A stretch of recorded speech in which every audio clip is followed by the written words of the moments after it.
Hi, hello. Welcome to the episode of Isaiah's Newsstand. It's your host, Isaiah Edwards.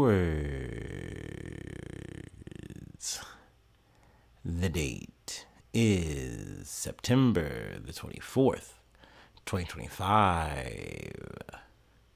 Hopefully, this episode finds you well, in good spirits, and high hopes. As for me, I'm doing pretty good. Happy Wednesday, happy hump day to ya. Hopefully you humped and didn't get humped, unless that's what you're into. For me, I feel good. I feel positive. I feel like we thrusted. No, today was good to me. It was kind. We got up reasonable time, got out reasonable time in terms of like getting up and out to work. Work was generally good, not too busy, not slow, but, somewhere right around steady. So we take that. Also, it was a treat day at work. We did get ice cream, but it was different. It was ice cream that I guess we had bought and just kind of kept frozen, or maybe we recently got whatever. And they kind of had the employees, like from the events committee, like dole it out to us. So that was nice. And then we also we'd get there was like a bevy of options, and in terms of like strawberry vanilla, orange, like orange sherbet, vanilla. I got the chocolate vanilla. Y'all know me. Y'all know my style. With some M&Ms and some Oreos on top. So that was nice, little bits. So that was good. It was yummy. But let's see. Overall, work was fine. Nothing to really rave or phone home about. No restroom breakdowns. So we know no restroom crash outs. We love that. We stand that. Overall, it was a good day in that department. Post work, we go to the gym. For a Wednesday, it was pretty busy. I wasn't able to get on the Smith machine, so I did my amended workout routine, which overall went well. No complaints outside of, like I said, missing the Smith machine. So that was good. But yeah, overall, I would say today was a good day. It was a solid day. Don't want to dwell too much, though, on my personal news today. I feel like we got a good amount to cover, and it requires a lot of reading.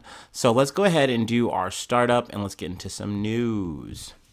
I will say, as I'm queuing up the startup, I just wanted to go ahead and talk about Jimmy Kimmel, because he's back. He's back on the airwaves. He's talking. He's squawking at late night. People are laughing again. Yeah, I guess the joy is back. I don't know, man.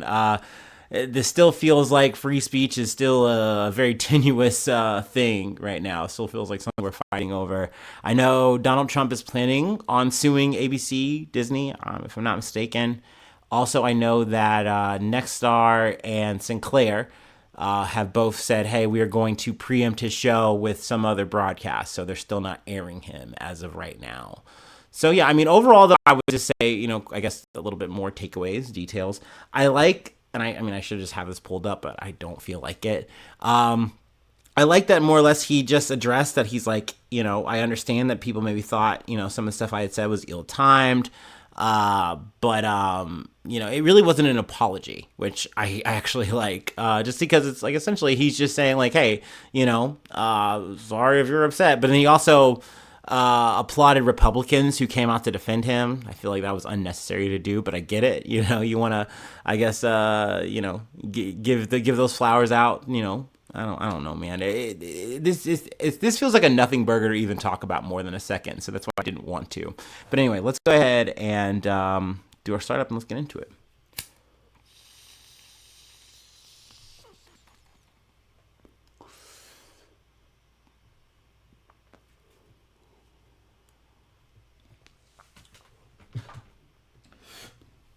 I also feel like we're going to come back to that story too at some point with more details, more, aftermath, backlash, whatever the word you want to use.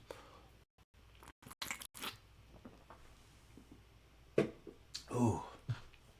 Also, from last night's episode, yesterday's episode, I was listening to ABC Start Here, and they were saying that it's believed that China was behind the servers set up to knock down telecommunications, though that has not been confirmed.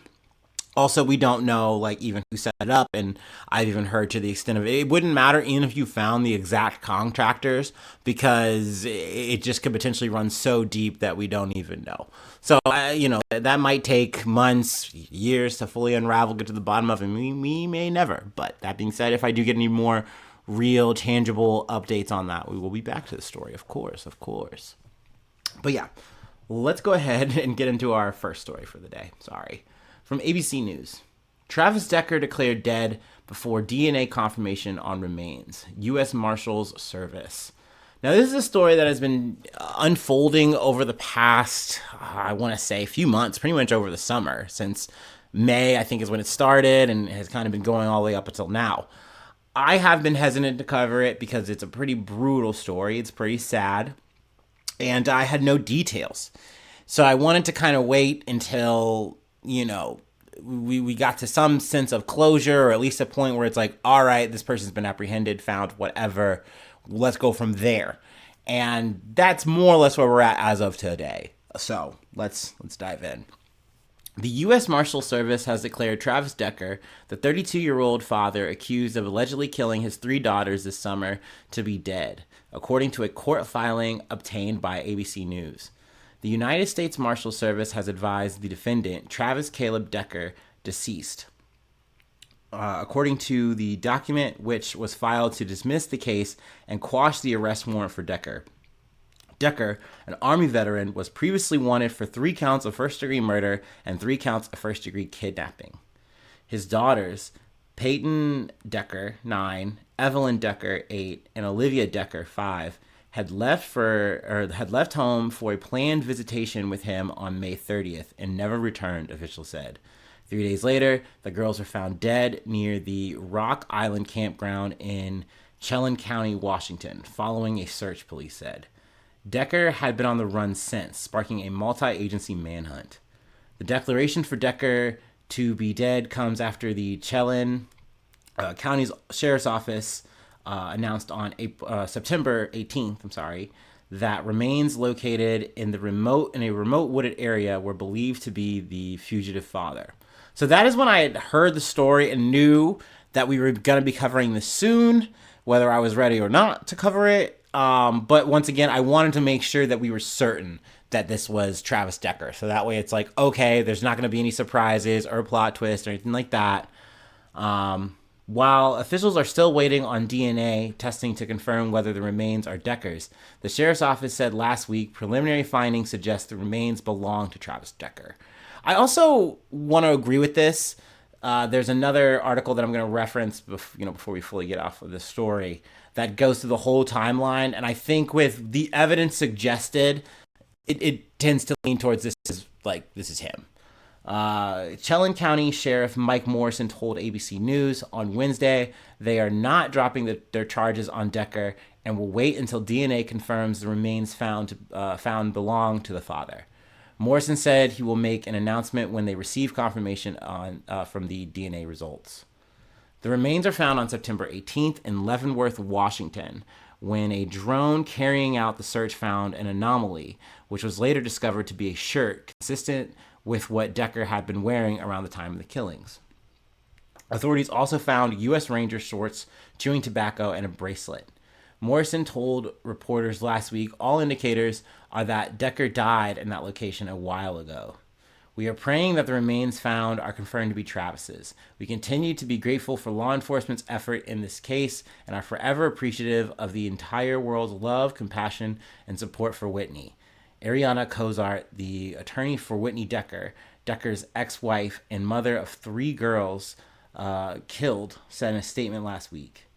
Decker's daughters were each found with plastic bags over their heads and their wrists were zip-tied, according to documents previously obtained by ABC News. So, obviously, saying that part is the biggest reason why I didn't want to cover the story. It's very sad. It's very devastating for someone to do that to their own family, do that to their own children. And I really wanted to know why.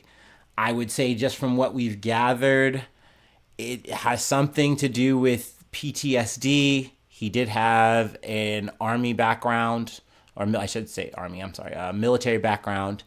And he did do some time serving in Afghanistan. And judging once again from the other article, it seemed like there was a lot of trauma that followed him home, and definitely affected him in his everyday life. And yeah, I mean, obviously that's not excusing any of that shit. You should have the responsibility to take care of yourself so that you can take care of those around you and you don't hurt the ones around you, of course. But man, and once again too, it sucks because you go, okay, I guess that's maybe as closest of a reason we're gonna get.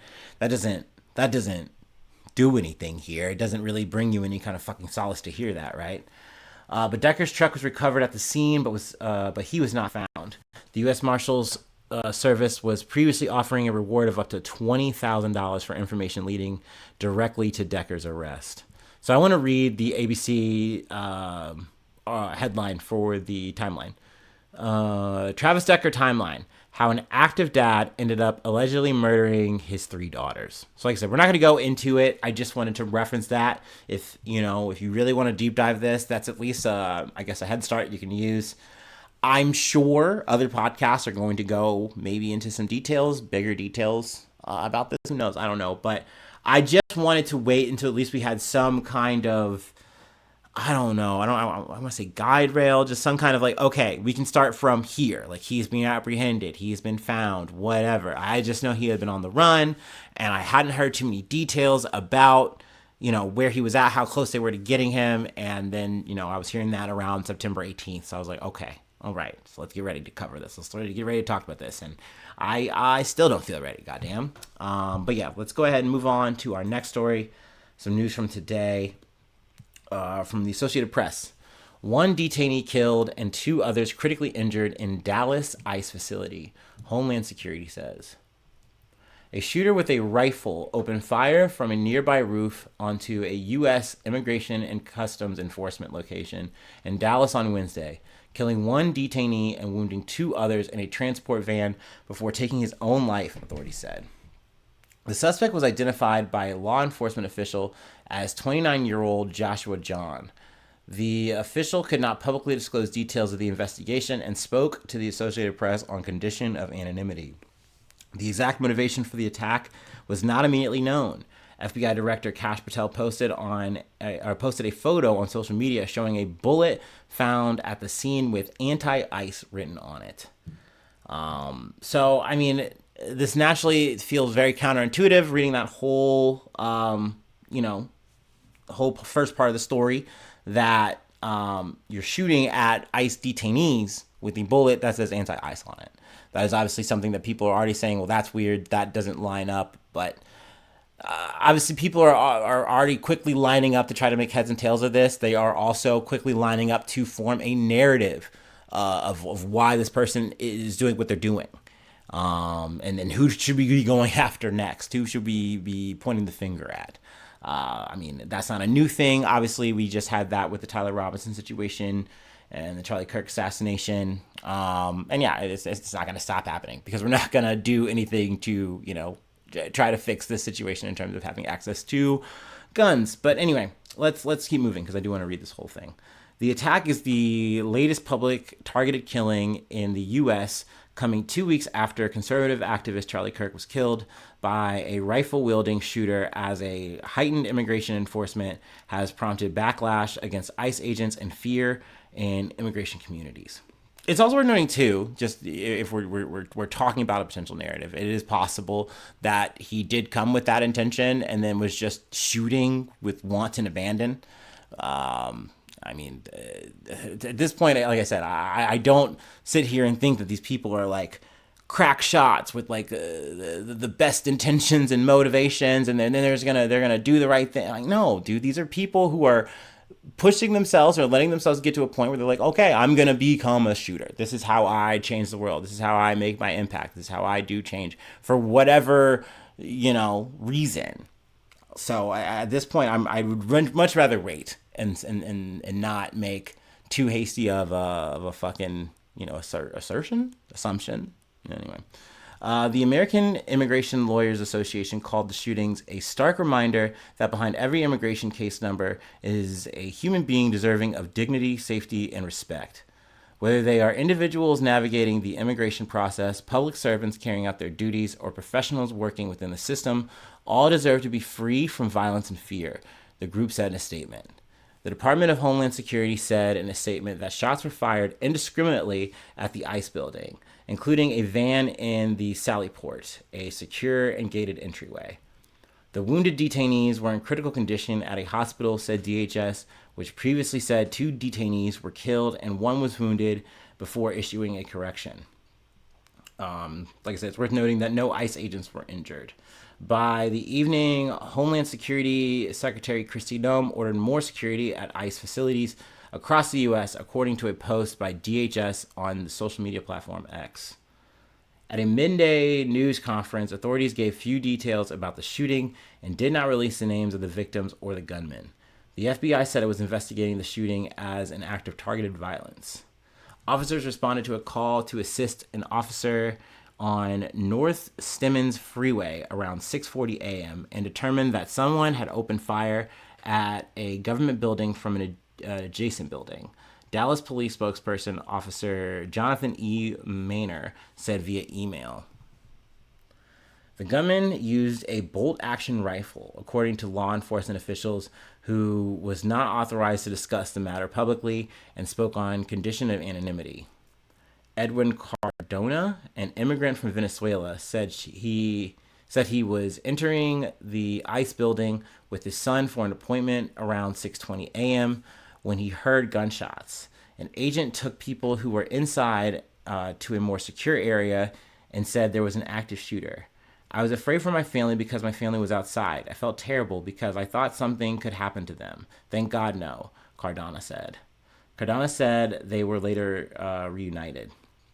The ICE facility is along Interstate 35 East, just southwest of Dallas Love Field, a large airport serving the Dallas-Fort Worth metropolitan area and blocks from hotels. Hours after the shooting, FBI agents gathered at a suburban Dallas home that public records linked to John. It sits on a tree-lined cul-de-sac in a neighborhood dotted with 1- and 2-story brick homes. The street was blocked by a Fairview police vehicle, but officers wearing FBI jackets could be seen in the front yard. A spokesperson for Collin College in nearby McKinney said via email that Joshua John studied at various times between 2013 and 2018. Martina Kolowazik, CEO of Texas-based Solar Time USA, said in a statement that John worked for a company for less than a few months, many years ago. In late 2017, John drove cross-country to work a minimum wage job harvesting marijuana for several months, according to Ryan Sanderson, owner of Legal Cannabis Farm in Washington State. He's a young kid, 1,000 miles from home, didn't really seem to have any direction, living out of his car at such a young age, Sanderson told Associated Press. I don't remember him being that abnormal. He didn't seem to fight with anyone or cause trouble. He kept his head down and stayed working. Sanderson said he tried to keep John longer because he felt bad for him. Shortly after the shooting and before officials said at least one victim was a detainee, Vice President J.D. Vance posted on X that the excessive attack on law enforcement, particularly ICE, must stop. Republican Ted Cruz, who represents Texas, continued in that direction, calling for an end to political violence. To every politician who is using rhetoric demonizing ICE and demonizing CPB, stop, Cruz told reporters, referencing Customs and Border Protection. But at the end of the day, I'm just going to say ICE is still doing what it's doing, and the CBP is still doing what it's doing. They do deserve to be talked about. No, and I do feel like, conservatives use this to try to make it a chilling effect and be like, oh, this political violence is bad. You guys got to just let ICE be ICE. Like, no, dude, like what they're doing is abhorrent, and that does need to be talked about. Obviously, you don't move in this kind of direction if that is what this is about. If this is what John was trying to do, this is the wrong way of fucking going about it. You accomplished nothing. In fact, you killed someone who is being oppressed by this fucking system. So no, like, this is very counterintuitive. This is very bad. No, you still gotta fucking keep talking about how ICE is fucked up. Fuck ICE. Anyway, Dallas Mayor Eric Johnson called the shooting not just an attack on law enforcement, but the victims. An attack on our community, an attack on our nation's heritage of civil and democratic discourse. The Catholic Legal Immigration Network and advocacy group said the shootings are a heartbreaking reminder of the violence and fear that too often touch the lives of migrants and communities where they live. Violence must never be allowed to define how we respond to migration, said Anna Gallagher. I like that. I like that statement. Like, no matter how we look at it, violence should never be the way. From however side of the fucking aisle you're approaching this, you should be treating people like fucking people no matter what, right? Like, I feel like that is true fucking common sense in 2025. But anyway, let's continue. The Reverend Ashley Ann Sipe, who prays outside the Dallas ICE facility every Monday, said violence doesn't heal anything. Sipe and other local faith leaders who have decried deportations hold weekly vigils and serve as moral witnesses. They pray and observe for about 3 hours, watching as immigrants enter the building to meet with advisors and report for check-ins. Sipe said she has noticed in recent months that people who entered are shuttled away on buses. They're taking them away, and we don't know where they're taking them, Sipe said. Nome noted a recent uptick in targeting of ICE agents. On July 4th, attackers in black military-style clothing opened fire outside the Prairieland detention in Alvarado, southwest of Dallas, federal prosecutors said. One police officer was injured. At least 11 people have been charged in connection with the attack. Days later, a man with an assault rifle fired dozens of rounds at federal agents leaving a U.S. Border Patrol facility in McAllen. The man, identified as Ryan Lewis Mosqueda, injured a police officer who responded to the scene before authorities shot and killed him. And in suburban Chicago, federal authorities erected a fence around an immigration processing center after tensions flared with protesters. President Donald Trump's administration has stepped up immigration enforcement in the Chicago area, resulting in hundreds of arrests. Ahead of the latest immigration operation, federal officials boarded up windows at the centers. 16 people have been arrested outside, according to authorities who called the activists rioters. Attacks escapes concerns at some ICE offices.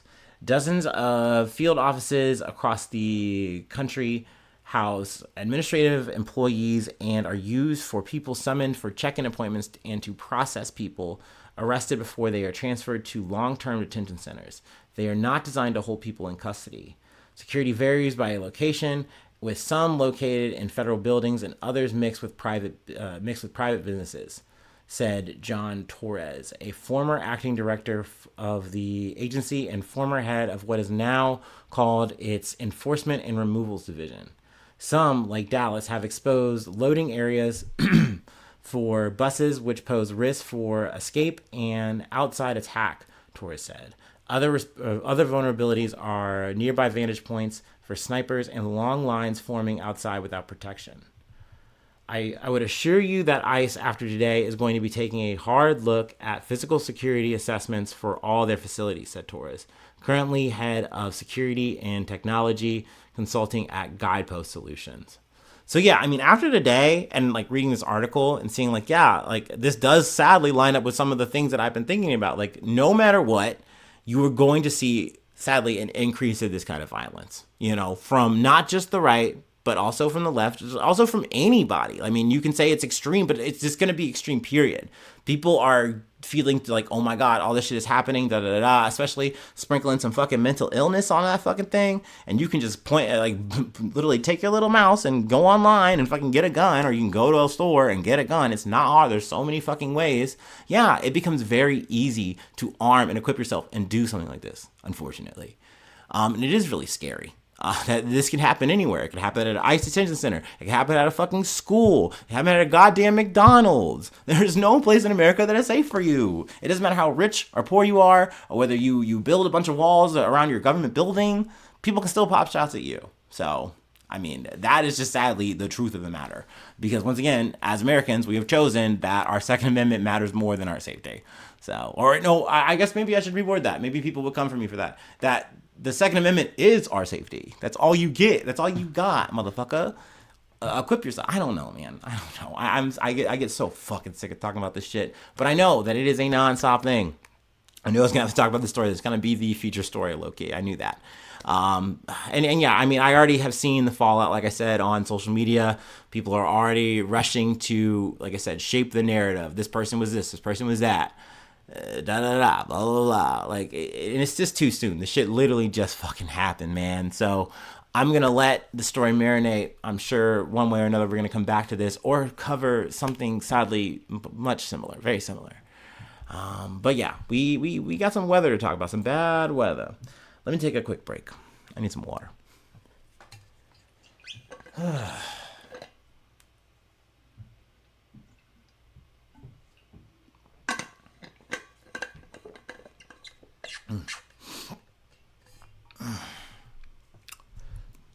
From the BBC.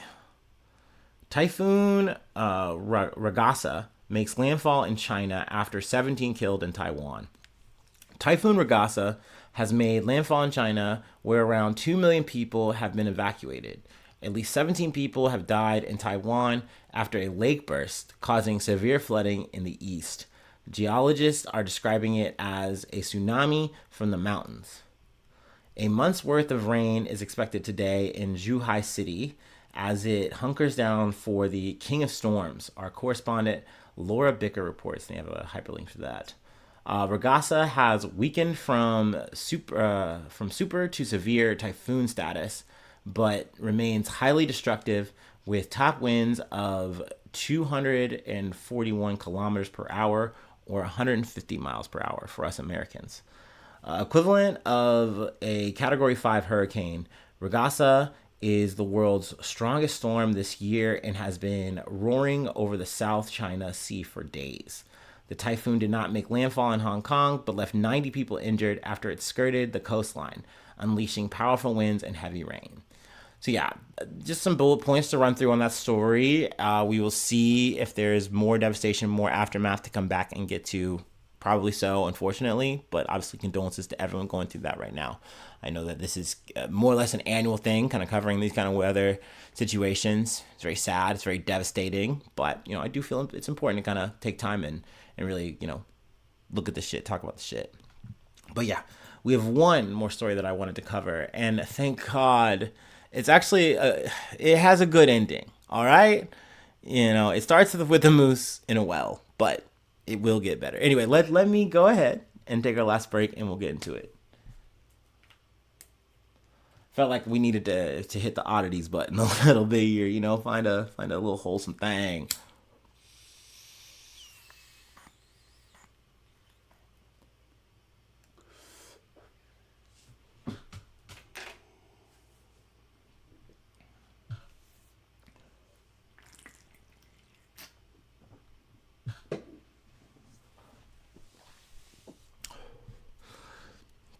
All right.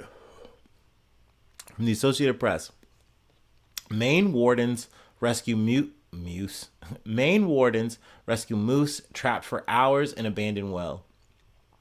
A bull moose that fell into an abandoned well in Maine was pulled to safety during an elaborate 5-hour rescue. The operation happened Wednesday after Cole Brown, whose family owned the forested land in northern Maine, spotted a pair of antlers. He heard a noise and initially thought it was turkeys, but upon closer inspection, realized it was something a lot bigger. He walks over, and through the thick antlers and bushes, he saw the antlers, just the antlers peeking out, said Delaney Gardner, Brown's stepsister, who videotaped the rescue. He knew that an animal of the size, he was going to need some backup just in case it was, injured or just stuck there. The family alerted the Maine Department of Inland Fisheries and Wildlife. They sent a biologist who sedated the moose, and then, wardens put straps on the animal. Using an excavator, provided by the family, they gingerly lifted the moose out of the 9-foot deep well. Once the sedation wore off, the moose took off running. No worse for wear other than perhaps his bruised ego, the agency said on its Facebook page. Gardner said the successful rescue left her with a mix of relief and happiness. This is a majestic giant animal in such a precarious situation. So to be able to see everyone come together in all these different ways that they needed to was absolutely incredible. And then seeing it work out was just so satisfying and heartwarming. Gardner said the family didn't know the well, which is likely decades old, was on their 100 acres of land until the moose fell into it. Since then, they have capped the well and are considering their options, including digging it out and utilizing it since there may be a water source nearby. For now, it's covered and no more animals or people will be falling into it, she said. So, hey, we've covered a lot of stories about people being divisive and with terrible bad outcomes. But at least we covered a story of people coming together and we saved another being in this story, right? A moose was saved. Bullwinkle made it. I think it was Bullwinkle. Bullwinkle was that. Rocky and Bullwinkle, hey, this is for millennials. If you don't know about that, or if you're like a Gen Xer, you gotta know about that, right? If the Zoomers, I'm sorry you don't know Rocky and Bullwinkle. Shit, I might be getting it wrong right now anyway. But anyway, no, that's it. That's the episode. If you'd like to help out, support the effort, I do have a Patreon. Patreon.com/ZaneNews. Become a newsie today. Free ways to hit me up at ZaneNews1@gmail.com. Feel free to follow me or the podcast on any of the socials. Subscribe to the YouTube. Follow on TikTok. Follow on Spotify. Follow on Apple Podcasts, whatever platform you like to listen. Leave a like, leave a cool comment. Sharing is caring. It can be fun. Also, all the stars are appreciated on Spotify or Apple, wherever they give you that option. Really, really nice. But regardless, I just appreciate you letting me hang out in your life. I appreciate you tuning in. I appreciate you being a friend. And hopefully I see you soon for some more good news. I love ya. Bye-bye. Mwah.